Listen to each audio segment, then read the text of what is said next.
예수님은 이제 다시금 이제 안디옥 교회에서 시선을 맞추고 있다가 예루살렘 교회의 상황에 대해서 말씀합니다. 예루살렘 교회가 한 번 더 이제 언급되는 것이 이제 사도행전 15장에 이르러서 이제 이 앞으로 일어날 베드로와 바나바의 첫 번째 이제 선교 여행을 마치고 나서 그때에 이제 상황 가운데서 이제 문제가 신학적인 문제가 발생해서 그래서 예루살렘에 가게 되는 그 일이 이제 일어나서 예루살렘 교회가 한 번 더 나오게 되는데 그 전에 그때 이제 사도행전 15장에 최종 결정자가 이제 주의 형제 야고보가 되는 그런 상황들이 생겨납니다. 베드로도 말하지만 야고보도 말하게 되는 상황이 생겨요. 그래서 그 부분에 대해서 미리 얘기하고 또 이제 예루살렘에 임한 그 핍박이 계속 진행되는 부분을 누가를 통해서 다시 한번 증언하기 위해서 12장이 쓰여졌습니다. 오늘 보시면 헤롯의 때라고 이야기합니다. 이 헤롯은 헤롯 아그리파 1세라고 불리우는 사람으로 우리 예수님 시대의 그 유아 살해 명령을 내렸던 그 헤롯의 손자에 해당합니다. 이 손자는 굉장히 사실은 인간의 비정함, 권력의 그 강대함 그것을 배우는 삶 가운데 살았어요. 할머니도 그 할아버지에 의해서 죽임당하고 그 할아버지가 아버지도 죽이는 그런 가정사, 비극적인 가정사 가운데 자라났습니다. 할아버지가 그러니까 할머니도 죽였고 아버지도 죽였어요. 그 가운데서 이제 어린 시절에는 로마의 유학을 갔다가 방탕한 삶을 살게 됩니다. 그 방탕한 삶 가운데 낭비해서 빚을 지다가 채무자들에게 쫓겨서 다시 도망갔다가 매형 헤롯 안디바의 지원으로 다시 로마에 복귀합니다. 매형이 좋아서 그런 게 아니라 매형이 귀찮으니까 보낸 것 같아요. 그렇게 갔다가 디베리오 황제가 물러나고 칼리큘라가 황제가 되면 좋겠다라는 말을 그렇게 하다가 이 말을 들은 이제 디베리오 황제가 화가 나가지고 그를 감옥에 가두어 버립니다.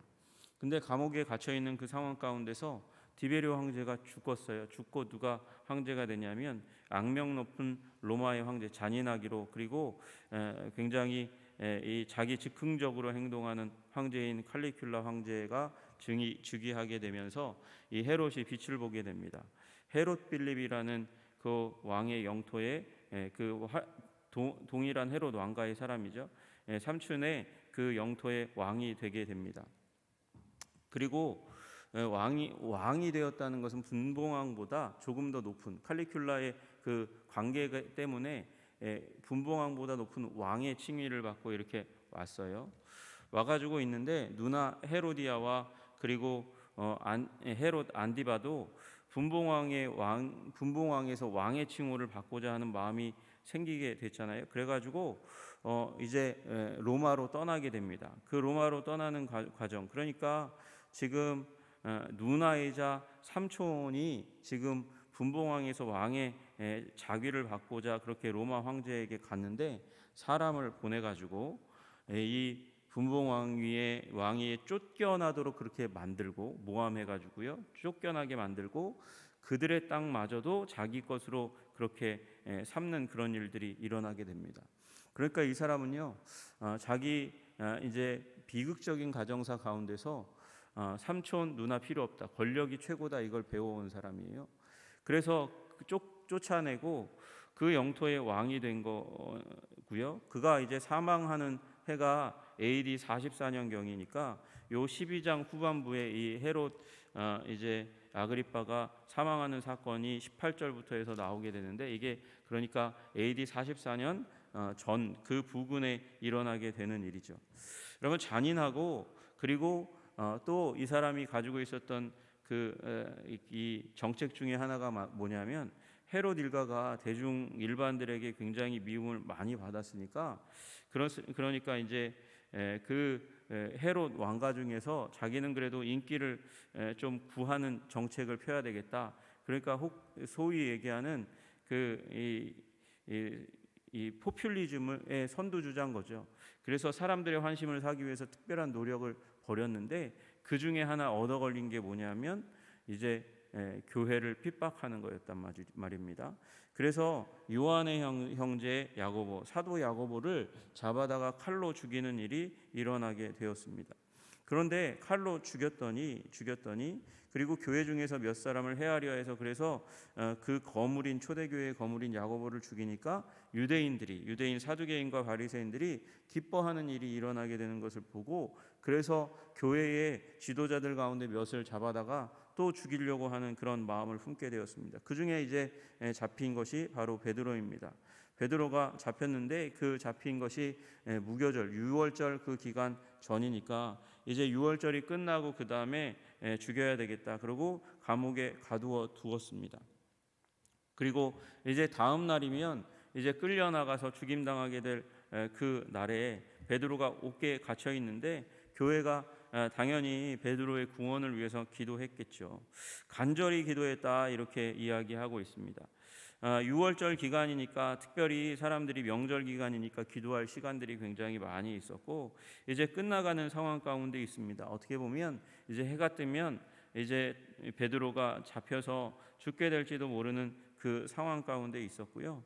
그리고 간절히 그들이 기도하기는 기도했는데 그 간절히 기도했다는 것이 이 에크테노스라는 단어, 간절히가 그 단어를 쓰고 있어요. 그게 몸을 뻗어서 기도하는 거거든요. 몸을 내뻗어서 이렇게 쭉 뻗어가지고 기도하는 거예요. 그러니까 하나님께 이제 적극적으로 기도하는 온 힘을 다해서 기도한다 그런 의미로 쓰여집니다. 이게 어디에 쓰여지냐면 누가복음 22장 44절에 예수께서 힘쓰고 애써 간절히 기도하니 그렇게 얘기할 때 그때 간절이거든요. 예수님도 십자가를 앞에 두고 이 땀이 피가 되시도록 그렇게 기도하셨잖아요. 그렇게 간절히 기도했습니다. 그렇게 간절히 기도하는 그로 말미암아 하나님께서 은혜를 베푸셔서 베드로가 드디어 이제 천사의 인도함 그리고 해방 가운데 이제 들어가게 됩니다. 여러분 그런데 보시면 이 잡혀 있는 이 상황이 굉장히 이 헤롯이 신경을 많이 썼다는 자국이 보이잖아요. 이 기회를 놓치지 않겠다. 이걸 통해서 내가 인기를 확실히 얻겠다. 그래서 여러분 이게 군인 넷씩인 네패라고 되어 있으니까 군인 4명이 한조가 되어서 지키고 그들이 지치면 잘 못 지키니까 사교대로 돌려가면서 이제 베드로를 지켜서 이제 유월절 기간이 끝나면 끌어다가 죽여야지 그러고 있는 거예요. 교회는 기도하고 헤롯의 이 군대는 그를 철저하게 지키는 그 상황 가운데 있습니다. 그런데 헤롯이 잡아내려고 하는 바로 그 전날 밤에 베드로가 두 군인 틈에서 자고 있다 이렇게 얘기하고 있습니다. 두 군인 틈에서 쇠사슬에 매여 누워서 자고 있습니다. 파수꾼은 또 밖에 있습니다. 그러니까 2명이 옆에서 자고 있고 2명이 이 감옥 바깥에서 또 문 바깥에서 이제 같이 자면서 베드로가 결코 벗어나지 못하도록 하는 거예요. 왜 그렇습니까? 예전에 그런 일이 있었거든요. 사도들이 잡혔는데 근데 노임을 받았고 노임을 받은 베드로가 성전에서 또 말씀을 전하던 일이 있었잖아요. 그래서 사두개인들이 다시 잡아다가 다시 취조하고 예수의 이름으로 말씀 전하지 말아라 그렇게 협박했던 적이 있었어요. 그때에도 지키고는 있었는데 벗어나게 했으니까 이번에는 더 철저하게 지키려고 하는 일이 있게 된 것입니다. 그런데 지키고 있는 그 가운데 갑자기 하나님께서 구원하시기 위해서 주의 사자를 파견하셨습니다. 나타나셨어요. 옥중에 광채가 있는데 다른 사람들은 잘 깨닫지 못했던 것 같습니다. 베드로만 그 광채 가운데 오신 그 주의 사자가 나타난 것을 그도 사실은 잘 보지 못했는데 이 주의 사자가 옆구리를 치니까 물리적인 충격이 오게 되니까 베드로가 깨어났습니다. 급히 일어납니다. 깜짝 놀라서 일어났습니다. 그리고 이야기합니다. 급히 일어나라 그렇게 명하니까 명하는 그 순간 쇠사슬이 그 손에서 벗어졌다. 여러분 그러니까 이게 자동이에요. 자동. 말이 임하니까 바로 쇠사슬이 벗어나고 그래서 급히 일어날 수 있도록 해주셨다는 거예요. 천사가 또 할 수 없는 게 있으니까 그거는 스스로 하라고 얘기하는 게 띠를 띠고 신을 신고 그리고 옷을 입으라 그렇게 얘기해서 이제 좀 자유롭게 있던 그 상황 가운데서 띠를 띠고 신을 신고 겉옷을 입고 그리고 이제 따라오라 하니까 베드로가 따라갑니다. 따라가는데 이 또 가다가 보니 환상인가 그렇게 생각하고 따라가고 있는데 첫째 파수, 둘째 파수, 그리고 시내로 통하는 쇠문, 파수꾼 1명, 2명을 통과하고 나서 그리고 쇠문에 이르렀습니다. 쇠문이 닫혀 있죠. 꽁꽁 닫혀 있는데 다시 한번 저절로 오토매틱하게 이제 자동문처럼 열리게 되는 일이 일어나게 되었습니다.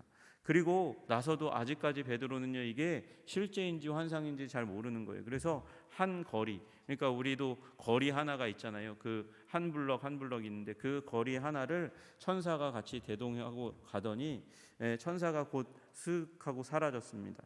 그때에 돼서야 베드로가 정신이 들었어요. 이게 실제구나. 하나님께서 주의 사자를 보내셔서 나를 구원하셨구나. 그렇게 알고, 그리고 이제 어디로 가야 되나 상황들을 보게 됩니다. 상황들을 보다가 정신을 차리고 마가 요한의 어머니 마리아의 집으로 가게 됩니다. 보통 이제 그 당시 가운데는 교회가 건물이 이런 교회 건물이 없거든요. 보통 다 유력한 사람, 좀 집이 넓은 사람들, 우리 다락방이라고 얘기하는 집이 2층 집이니까 2층 집에 그렇게 사람들이 모여서 함께 할 수 있는 공간이 있는 사람들의 집에 모여서 교회 생활을 했어요. 그래서 가정교회의 형식입니다. 그런데 그곳에 이제 여러 사람들이 모여서 기도하겠거니 하고 베드로가 그 집으로 가게 됩니다. 베드로가 문을 두드렸는데 문제는 사람들이 기도하느라 바빠서 2층에 있으니까, 다락방에 있으니까 잘 듣지 못했던 것 같습니다. 근데 문지기를 하고 있는 로데, 언제 그 집에 누가 올지 이제 가늠할 수 없기 때문에 아마 문지기를 돌아가면서 순번대로 그렇게 지키고 섰을 건데, 그때 로데라 하는 여자아이가 영접하러 나왔다가 베드로의 음성, 익히 들어왔던 음성, 그 음성을 듣고 기뻐해가지고 정신이 없어가지고 문을 열어줘야 되는데 뛰어 들어갔습니다.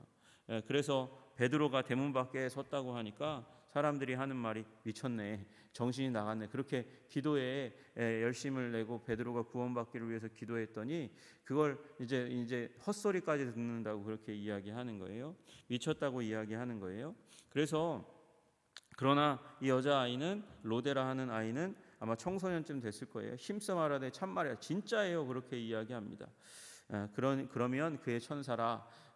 이 당시에 이제 사람들이 믿고 있는, 성경적인지 아닌지는 명확하지 않지만 그때 사람들이 갖고 있었던 생각 중에 하나는 사람들에게는 수호 천사가 있고 그 사람이 죽으면 그 수호 천사가 필요한 메시지를 주위 사람들에게 전할 수도 있다, 이렇게 생각하고 있었고, 그리고 그 수호 천사는 수호하고 있는 그 사람을 닮았다. 그래서 얼굴도 몸도 그리고 목소리도 닮았다, 그런 생각을 가지고 있었나 봐요. 그러니까 베드로다 이렇게 얘기하니까 베드로 비슷한 사람이 누가 있겠어. 베드로의 수호 천사가 베드로가 죽어서 그래서 이 자리에 왔나 보다, 그렇게 생각하고 있었는데, 여러분 뭐예요? 지금 이들이 이야기하는 것이 기도했지만 기도는 믿지 않았다는 것이죠.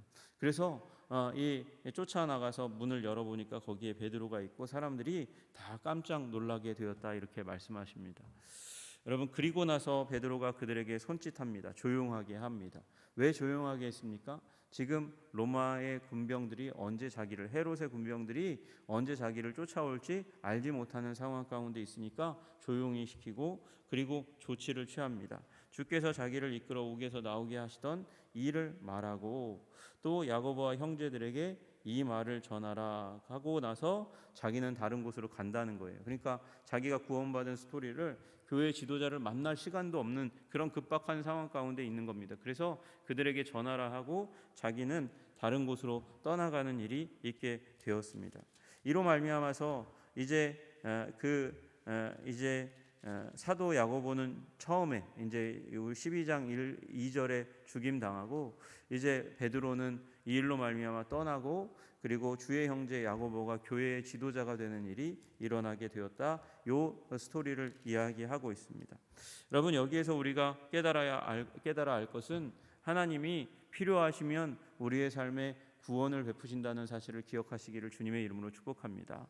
베드로가 목에 갇혔습니다. 그리고 헤롯은 죽이려 하는 마음이 가득했었고, 그리고 헤롯뿐만 아니라 유대 백성들도 소망을 가지고 있었어요. 베드로가 죽으면 이제 유대교를 해야 하는, 그리고 사두개인들의 무리 성전 운동을 회방하는 이 기독교 운동이 힘을 잃고 무너지고 깨어질 거라는 기대와 소망을 가지고 이제 나를 꼽아서 손을 꼽아가지고 그래서 베드로가 죽일 날을 이렇게 손꼽아 기다리고 있었던 것이죠. 그런데 하나님께서는 아직 시간이 안 되었고 하나님께서는 특별히 더 하실 일이 있기 때문에 베드로를 구원하신 줄로 믿으시기를 주님의 이름으로 축복합니다. 여러분, 그가 4명의 병사를 세우고 4개조로 이렇게 운영하면서 그의 두 발을 다 쇠사슬로 묶어 놓았습니다. 그리고 감옥을 다 이제 꽁꽁 닫아 걸었어요. 그래도 하나님께서 필요하시면 하나님께서 구원하십니다. 여러분, 우리도 위기 가운데 있고 어려움 가운데 있고 환난 가운데 있을지라도 하나님 필요하시면 우리 구원하시는 줄로 믿으시기를 주님의 이름으로 축복합니다. 사명자는 결코 죽지 않는다라는 말이 있어요.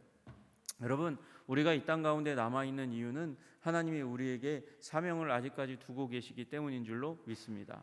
그래서 내가 살아있고 하나님께서 나에게 아직도 건강을 허락하시고 생명을 허락하시는 이유, 하나님께서 여전히 내 삶 가운데 하시고 싶은 일이 있다, 사명이 있다. 여러분, 그 사명을 기도 가운데 분별하여서 여러분 실행하시는 여러분, 하나님의 뜻을 이루어드리는 거룩한 인생으로 살아가시기를 주님의 이름으로 축복합니다. 여러분, 또 하나 우리 기도해야 합니다. 기도는 능력이 있습니다. 여러분, 그리고 기도를 믿어야 됩니다. 아니, 기도를 믿는 것이 아니라 기도를 들으시는 하나님 아버지의 신실하심과 자비하심과 사랑 많으심을 믿어야 하시는 줄로 믿으시기를 주님의 이름으로 축복합니다. 여러분, 기도하되 간절히 기도해야 합니다. 여러분, 여기 간절히라는 말은 몸을 뻗어서 그래서 큰 소리로 부르짖는 것을 의미합니다. 우리는 때로 이런 기도, 간절한 기도, 목숨을 건 기도, 생명을 건 기도, 체면을 무너뜨리고 하는 기도가 필요해요. 그것을 통해서 하나님께서는 받으시고 또 우리와 함께 동역하시는 것을 우리 하나님께서 우리 가운데 각인시키시며 하나님께서 우리 가운데 은혜를 베푸시는 것이죠. 여러분, 때로 우리 기도했던 것이 성취되지 않아서 마음 아플 때도 있습니다. 그러나 여러분, 기도가 성취되면, 기도가 이루어지면 하나님께서 살아계시고 역사하시는 것을 다시 한번 확인하게 되는 것이죠. 여러분, 실망이 두려워서 기도하지 않는 삶 가운데 있으면 안 되는 겁니다. 여러분, 하나님께서 우리에게 쉬지 말고 기도하라고 말씀하셨어요. 주님과 함께 교제하면서 주님께서 우리를 돌보시고 역사하시는 것을 기도하는 삶을 통해서 이 경험하시는 여러분들 다 되시기를 주님의 이름으로 축복합니다. 여러분, 또 우리 하나님께서는 우리 장소마다 이 시간, 우리의 시간의 시간의 스케줄 가운데서 이곳에서 쓰고 싶은 하나님의 이 계획이 있습니다. 그게 끝나면 다른 데로 옮기시는 거예요. 여러분, 베드로는 수제자이고요. 당시에 예루살렘 교회의 담임 목사입니다. 그런데 그를 하나님께서 움직이셔요. 다른 곳으로 움직이셔요. 이제 이 주님께서 약속하신 바 성령이 임하실 것이고 그 성령으로 말미암아 이 예루살렘과 온 유대와, 그러니까 사마리아 땅 끝까지니까 예루살렘의 교회 운동이 왕성하게 일어날 것에 대해서 말씀하셨어요. 베드로가 핍박이 일어났는데 이 예루살렘 교회를 떠나고 싶지 않아서 이곳에서 계속 권력을 누리기 위해서 예루살렘 교회에 머문 게 아니에요. 주님께서 떠나라는 사인을 안 주셨어요. 사인을 안 주셔가지고 베드로가 수훈의 여행은 했습니다. 수훈의 전도 여행은 했는데 다시 예루살렘에 돌아왔어요. 주님께서 떠나라는 사인을 아직 안 주셨고 예루살렘을 떠나지 말고 약속하신 바 성령을 기다리고 예루살렘과 온 유대와 사마리아 땅 끝까지로 내 증인이 되리라 말씀하셨으니까. 그런데 예루살렘을 떠나라고 사인은 안 주셨으니까 지금 노임을 받고 나서 이때야말로 하나님께서 나를 이제 예루살렘 교회를 떠나게 하시는구나 라는 확신을 얻었어요. 왜요? 지금 헤롯의 군인들이 자기를 죽이려고 했고 잡아두었고 그리고 탈출한 이 상황 가운데 또 쫓아올 거니까 그래서 떠나는 겁니다. 이제 하나님의 사인이 여기 있구나. 그래서 떠나는 일이 일어난 것입니다. 여러분, 우리의 삶 가운데 하나님께서 우리의 인생을 옮기시기도 하고 여기에 계속 머무르라고도 하십니다. 그런데 중요한 거 우리 주님의 뜻을 분명히 받아야 옮기는 거예요. 분명히 받아야 옮기는 거예요. 이 은혜를 하나님께서 말씀을 사인을 주시지 않고 움직이는 건 우리의 마음대로 움직이는 겁니다. 그건 하나님이 원하시지 않는 거예요. 여러분, 주님께서 떠나라고 말씀하시기 전까지는 충성하며 살아가는 것입니다. 여러분, 그게 우리에게 기대하시고 바라시는 하나님의 목적인 것입니다. 여러분, 주님께서 떠나라고 말씀하시지 않았다면 있는 곳에서 충성을 다하시는 여러분 되시기를 주님의 이름으로 축복합니다. 그것이 사명의 자리입니다. 사명의 자리 가운데 주님의 목적을 이루기 위해서 애쓰고 힘쓰는 여러분들 다 되시기를 주님의 이름으로 축복합니다. 여러분, 그 환난과 위기가 찾아온다 할지라도 주님은 우리를 넉넉히 구원하시고 우리를 자유하게 하시는 하나님이시니 그 위협 가운데서도 떨지 마시고 용기 있게 모험하는 믿음대로 말씀대로 살아가시는 여러분과 제가 되기를 주님의 이름으로 축복합니다. 기도하겠습니다. 하나님 아버지, 헤롯이 이 교회를 핍박하며 베드로를 죽이려 하였지만 하나님, 그 엄중한 경비 가운데서도 주님께서 주의 사자를 보내셔서 베드로를 구원하셨습니다. 살아나게 하셨습니다. 그리고 그가 생시인지도 또 환상인지도 모르는 상황 가운데서 이끌림 받아서 탈출하고 또 교회에, 그럼에도 불구하고 교회를 이제 생각하여 교회에 소식을 전하고 떠나게 하셨습니다. 주님, 우리도 어떠한 위기와 아픔의 상황 가운데서도 하나님, 우리 교회를 생각하고 우리의 삶의 안위를 전하며 또 기도받고 기도하는 자들이 될 수 있도록 주님 도와주시고 인도하여 주시옵소서. 그래서 구원하시는 하나님, 기도를 사용하시는 하나님을 우리 다 경험할 수 있도록 도와주시고 인도하여 주시옵소서. 주님께서 떠나라 명하시기 전까지는 우리가 있는 곳이 사명의 자리인 줄 깨닫고 그곳에서 애쓰고 힘쓰며 주님의 뜻을 이루어드리는 충성된 자들이 다 될 수 있도록 주님 도와주시옵소서.